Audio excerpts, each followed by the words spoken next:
നമസ്കാരം മാന്യ പ്രേക്ഷകരെ, വലിയ സ്നേഹ നമസ്കാരം. ജേസൺ സാർ ചാനലിലേക്ക് സ്വാഗതം. സർ, കേരളത്തിന്റെ തിരഞ്ഞെടുപ്പ് കഴിഞ്ഞു, അതിന്റെ ഫലം വരാനിരിക്കുന്നു. ഇനി ബംഗാളിലായാലും തമിഴ്നാട്ടിലായാലും നടക്കാൻ പോകുന്നു. എങ്ങനെയാണ് സർ തമിഴ്നാടിന്റെ അവിടുത്തെ ആ ഒരു തിരഞ്ഞെടുപ്പിന്റെ വിശദീകരിക്കുകയാണെങ്കിൽ? കാരണം വിശ്വാസം വിട്ടൊരു കളിയില്ലാത്ത ഒരു സംസ്ഥാനമാണ്. ആ സംസ്ഥാനത്തെ ഭരിക്കുന്ന ആ ഭരണവർഗം ഹിന്ദുക്കളോട് കാണിക്കുന്ന ആ ക്രൂരതയും ദുഷ്ടതയും എല്ലാം നമ്മൾ കാണുന്നത്. എങ്ങനെയാണ് സർ അവിടുത്തെ ആ ഒരു വിശകലനം വരികയാണ്? തമിഴ്നാട് രാഷ്ട്രീയം നമ്മുടെ തൊട്ടടുത്ത സംസ്ഥാനത്തെ രാഷ്ട്രീയമാണെങ്കിലും നമ്മുടെ വാർത്താ മാധ്യമങ്ങൾ മനഃപൂർവ്വം ചർച്ച ചെയ്യാതെ ഒളിച്ചു വെച്ചിരിക്കുന്ന രാഷ്ട്രീയമാണ് തമിഴ്നാട്ടിലുള്ളത്. അതുകൊണ്ട് തന്നെ നമ്മുടെ ഈ ചർച്ച കേരളത്തിന്റെ കണ്ണു തുറപ്പിക്കുന്ന ചില കാര്യങ്ങൾ രംഗത്ത് കൊണ്ടുവരും. ഇപ്പൊ നമുക്കറിയാം, നമ്മുടെ തൊട്ടടുത്ത് കിടക്കുന്ന സംസ്ഥാനം, അവിടുത്തെ ഇലക്ഷനിൽ സ്റ്റാലിൻ സർവാധിപതിയായിട്ട് വാഴുകയാണ്. സ്റ്റാലിൻ നമ്മുടെ പിണറായി വിജയന്റെ ഏറ്റവും അടുത്ത സുഹൃത്താണ്. വെറും സുഹൃത്തെന്ന് പറഞ്ഞാൽ പോരാ.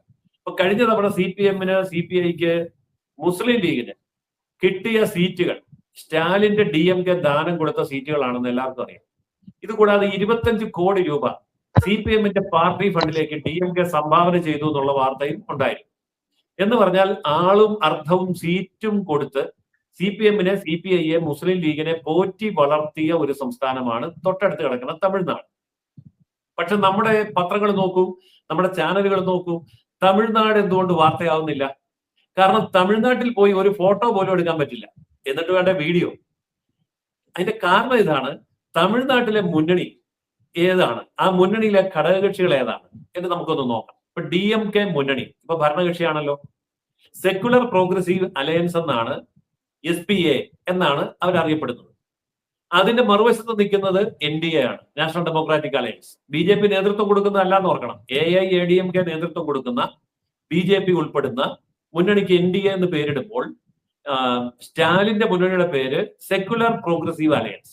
ആരൊക്കെയാണ് ഈ സെക്യുലർ പ്രോഗ്രസീവ് അലയൻസിലുള്ളത് എന്ന് നോക്കുമ്പോൾ DMK, സ്റ്റാലിന്റെ DMK ഉണ്ട്, കോൺഗ്രസ് പാർട്ടി ഉണ്ട്, CPM ഉണ്ട്, CPI ഉണ്ട്, മുസ്ലിം ലീഗ് ഉണ്ട്. ഇനിയാണ് സൂക്ഷിക്കേണ്ടത്, SDPI ഉണ്ട്, ഘടകകക്ഷിയാണ്.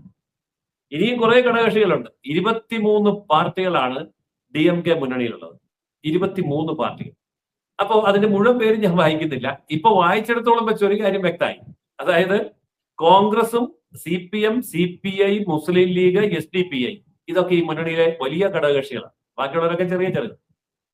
അപ്പോൾ ഈ മുന്നണി അവിടെ ഒന്നിച്ചേർന്ന് മത്സരിക്കുമ്പോൾ നമ്മൾ കാണുന്ന വീഡിയോയിലൊക്കെ കാണുന്നത് എല്ലാ കൊടിയും ഒന്നിച്ച് ഒരേ വാഹനത്തിൽ കെട്ടിയിരിക്കുകയാണ്. ഈ തമിഴ്നാട്ടിലൊക്കെ ചെന്നാൽ ഈ കൊടി കെട്ടി വാഹനം ഓടിക്കുക, കടയുടെയും വീടിന്റെ മുകളിൽ കൊടി കെട്ടുക, അതിനൊന്നും ഒരു മടിയൊന്നുമില്ല.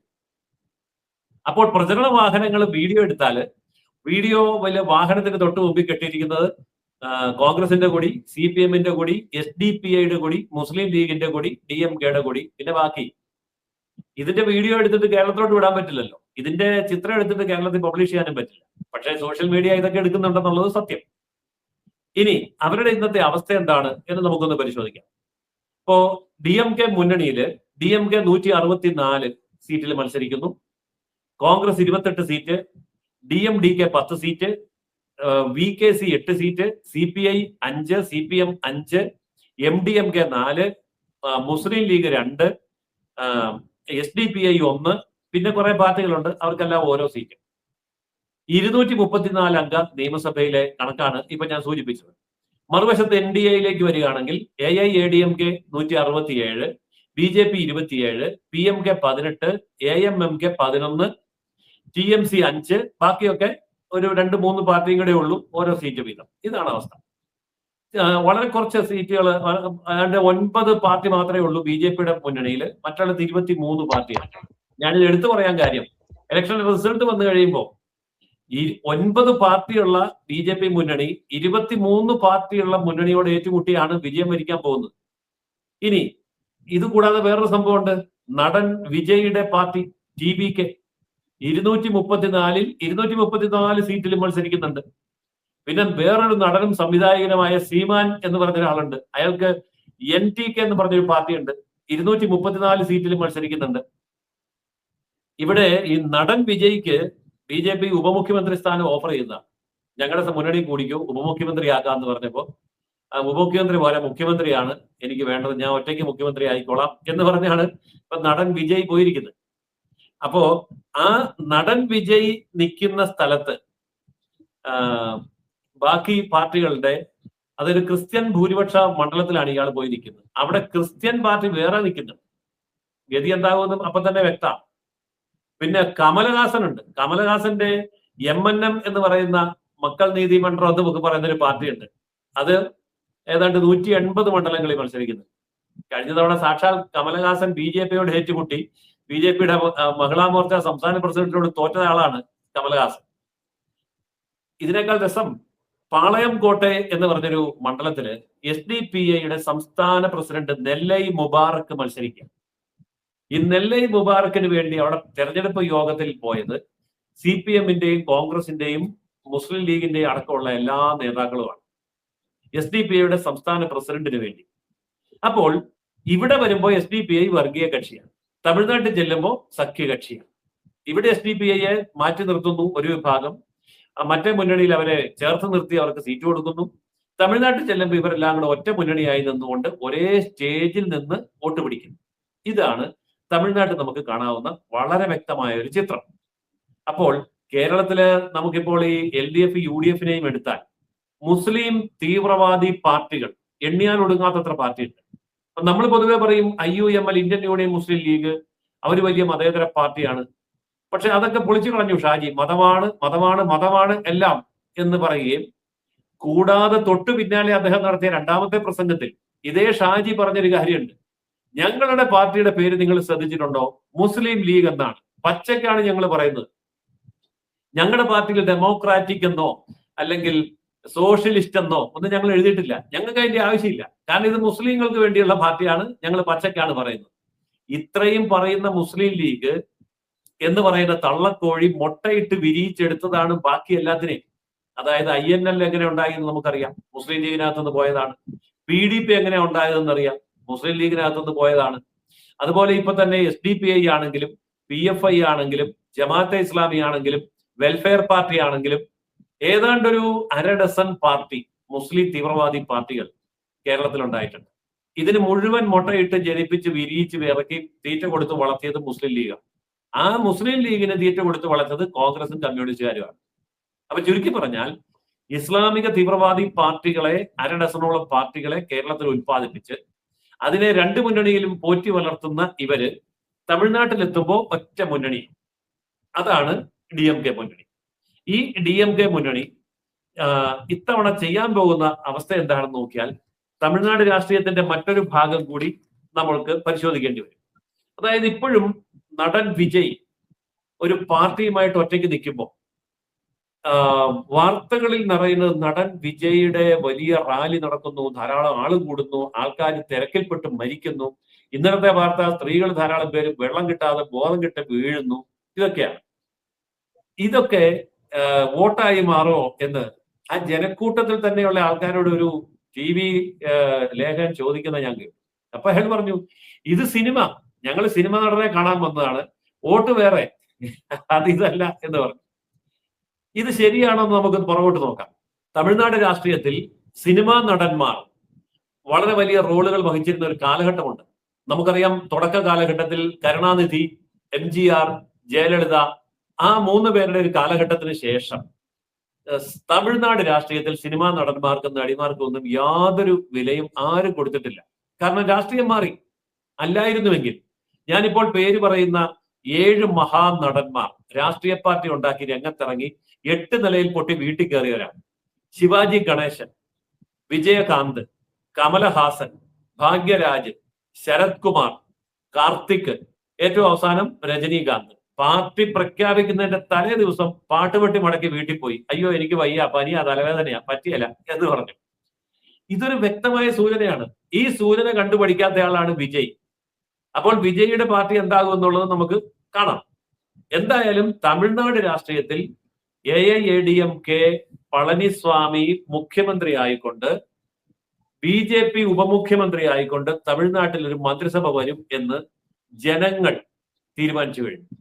ഞാൻ തമിഴ്നാടിന്റെ പല ഭാഗത്തുമുള്ള സുഹൃത്തുക്കളുമായിട്ട് വിളിച്ച് സംസാരിച്ചപ്പോൾ തെക്കേ അറ്റത്തും വടക്കേ അറ്റത്തും മധ്യപ്രദേശങ്ങളിലും എല്ലാ പ്രദേശത്തും, ഇപ്പൊ കോയമ്പത്തൂർ ആണെങ്കിലും മധുര ആണെങ്കിലും നമ്മുടെ രാമേശ്വരം ആണെങ്കിലും ചെന്നൈയിലാണെങ്കിലും അവിടെയൊക്കെ ഒരേ സൗണ്ടേ പറയാനുള്ളൂ, ഇയാൾ മാറും. ഒരൊറ്റ വികാരേ ഉള്ളൂ, DMK വേണ്ട. DMK വേണ്ട എങ്കിൽ പിന്നെ പളനിസ്വാമിയാണ്. അപ്പൊ പളനിസ്വാമിയാണ് അടുത്ത മുഖ്യമന്ത്രി, BJP ആണ് അടുത്ത ഉപമുഖ്യമന്ത്രി, NDA മുന്നണി എന്ന പേരിട്ടുകൊണ്ട് തന്നെയാണ് മത്സരിക്കുന്നത്. അപ്പോൾ ചുരുക്കി പറഞ്ഞാൽ പശ്ചിമ ബംഗാളിലെ മുഖ്യമന്ത്രി സ്ഥാനവും തമിഴ്നാട്ടിലെ ഉപമുഖ്യമന്ത്രി സ്ഥാനവും ഏറ്റെടുത്തുകൊണ്ട് ഞെട്ടിക്കുന്ന വിജയത്തിലേക്കാണ് BJP വരുന്നത്. വേറെ 2 സംസ്ഥാനങ്ങളുടെ കാര്യം ഞാൻ പറയാത്ത എന്താന്ന് വെച്ചാൽ അത് ഓൾറെഡി തീരുമാനിക്കപ്പെട്ടതാണ്. അസമിൽ ഹേമന്ത ബിശ്വ ശർമ്മ വൻ ഭൂരിപക്ഷത്തിൽ തിരിച്ചു വരും. പുതുച്ചേരിയിൽ BJPയുടെ ഭരണം തുടരും, സംശയമൊന്നുമില്ല ആ കാര്യത്തിൽ. പക്ഷെ 2 സംസ്ഥാനങ്ങൾ കൂടി BJP പിടിച്ചടക്കുക. ഇവിടെ തമിഴ്നാട്ടിനെ സംബന്ധിച്ചിടത്തോളം AIADMK പളനിസ്വാമി ആണ് മുഖ്യമന്ത്രി വരാൻ പോകുന്നതെങ്കിലും അവിടെ സംഭവിക്കാൻ പോകുന്നത് തമിഴ്നാടിന്റെ വളർച്ചയ്ക്ക് ഡബിൾ എഞ്ചിൻ സർക്കാർ വേണം എന്ന തമിഴ് ജനതയുടെ ആ ചിരകാല അഭിലാഷം പൂർത്തീകരിക്കാൻ BJP വളരെ ശക്തമായ ഭരണകക്ഷിയായിട്ട് അവിടെ വരും. BJP ഭരണകക്ഷിയായിട്ട് വന്നാൽ തമിഴ് രാഷ്ട്രീയത്തിന്റെ നാളിതുവരെയുള്ള ചിത്രം അപ്പാടെ മാറുകയാണ്. തമിഴ്നാട്, പോണ്ടിച്ചേരി ഇത് BJP പിടിക്കുന്നതോടുകൂടി തെക്കേ ഇന്ത്യയിൽ, പ്രത്യേകിച്ച് തമിഴ്നാട്ടില് ദ്രാവിഡ മണ്ണിൽ BJP വേരുറക്കില്ല എന്നുള്ള അന്ധവിശ്വാസം അവസാനിക്കുകയാണ്. അപ്പോൾ വലിയൊരു ചേഞ്ചിലേക്കാണ് ദക്ഷിണേന്ത്യ വരാൻ പോകുന്നത്. വലിയൊരു ചേഞ്ചിലേക്കാണ് കിഴക്കൻ ഇന്ത്യ, അതായത് പശ്ചിമ ബംഗാൾ വരാൻ പോകുന്നത്.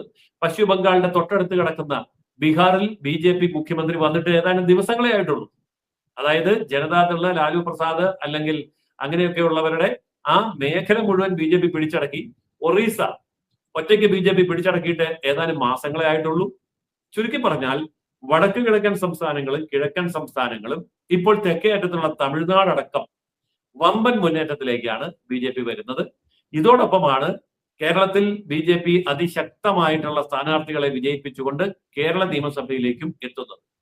തെക്ക് വടക്ക് എന്ന വ്യത്യാസമില്ലാതെ ഭാരതീയ ജനതാ പാർട്ടി ശക്തമായ മുന്നേറ്റം ഉണ്ടാക്കുന്ന ഇലക്ഷൻ റിസൾട്ട് ആയിരിക്കും അടുത്ത മാസം 4-ാം തീയതി വരുന്നത്.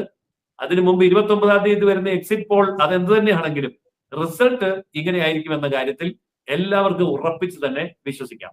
സർ, തമിഴ്നാട്ടിൽ BJP വിജയിപ്പിക്കുകയാണെങ്കിൽ തെക്കേ ഇന്ത്യയിൽ സംഭവിക്കാൻ പോകുന്ന മാറ്റങ്ങളെ ഒന്ന് വിശദീകരിക്കുകയാണെങ്കിൽ എങ്ങനെ?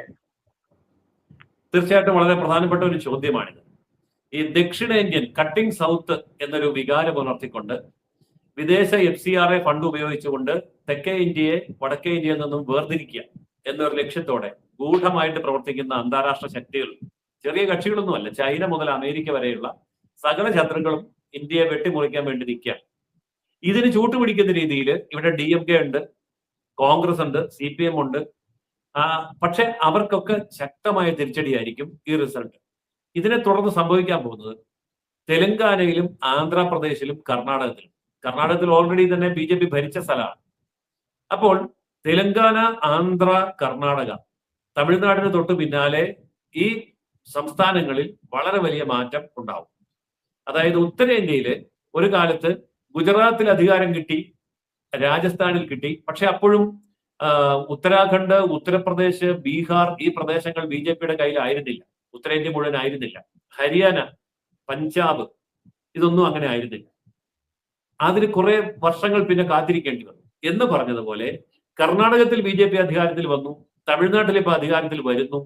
അതിനുശേഷം കേരളം, തെലങ്കാന, ആന്ധ്രാപ്രദേശ് ഇത്രയും പ്രദേശങ്ങളിൽ, സംസ്ഥാനങ്ങളിൽ BJPയുടെ ഒരു കുതിച്ചു കയറ്റമായിരിക്കും വരും തിരഞ്ഞെടുപ്പുകളിൽ നമ്മൾ കാണാൻ പോകുന്നത്.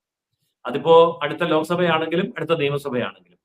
ചുരുക്കി പറഞ്ഞാൽ തമിഴ്നാട്ടിൽ ഉണ്ടാകുന്ന വിജയം, അധികാരത്തിലേക്കും ഭരണത്തിലേക്കും BJP വരിക, അല്ലെങ്കിൽ ഉപമുഖ്യമന്ത്രി സ്ഥാനത്ത് എത്തുക എന്ന് പറയുമ്പോൾ തെക്കേ ഇന്ത്യ പിടിച്ചു എന്നൊരു ഫീലാണ് വടക്കേ ഇന്ത്യയിൽ വരിക.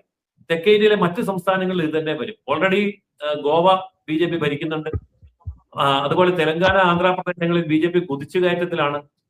കർണാടകം വീണ്ടും ഒരിക്കൽ കൂടി തിരിച്ചു പിടിക്കുകയും കൂടെ ചെയ്താൽ തെക്കേ ഇന്ത്യയും കൂടി കംപ്ലീറ്റ് BJPയുടെ ആധിപത്യത്തിന്റെ കീഴിൽ വരും. അതോടുകൂടി കോൺഗ്രസ് മുക്ത ഭാരതം എന്നുള്ളത് യാഥാർത്ഥ്യമാവുകയും ചെയ്യും. ഒരുപാട് നന്ദിയുണ്ട് സർ. കാരണം ഇത്രയും വിശദീകരിച്ചുകൊണ്ട് തന്നെ മാധ്യമങ്ങൾ മുക്കുന്ന വാർത്തകൾ നമ്മൾക്ക് പരമാവധി ജനങ്ങളിലേക്ക് എത്തിക്കാൻ ഉതകുന്ന രീതിയിൽ തന്നെ സാധാരണക്കാർക്ക് മനസ്സിലാവുന്ന ഭാഷയിൽ തന്നെ വിശദീകരിച്ചതിന് ഒരുപാട് നന്ദി. മറ്റൊരു വിഷയമായിട്ട് പിന്നീട് നമുക്ക് വരാം. അതുവരെ നന്ദി, നമസ്കാരം. ജയ് ഹിന്ദ്, ജയ് ശ്രീറാം.